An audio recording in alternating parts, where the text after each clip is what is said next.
দাদা বলছে যে তোর পাটা আমি একটু টিপে দেবো। চল ভাগ, আরো দুধলে পড়ছে।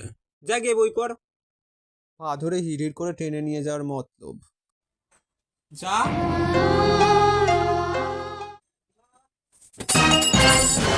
আমি মুছে দিচ্ছি, আমি থাকতে তুই কষ্ট করবি কেন? এর হয়েছেটা কি? সবসময় আমাকেই দোকানে পাঠাবে। দে, তোকে যেতে হবে না, আমি তোর দোকানটা করে দিচ্ছি। দে দে দে। এই নে বাবা, আজ কোন দিকে সূর্য উঠলো? যাই দাদার পছন্দের একটু ম্যাগিটা বানিয়ে আনি। ভাই শোন, কি করেছিস তুই? আরে কিছু না। তুই বলবি না? আমি বাবা মাকে বলবো। বলবো? কি করেছিস বল। আসলে তোর ফোনটা আমার হাত থেকে জলে পড়ে গেছে।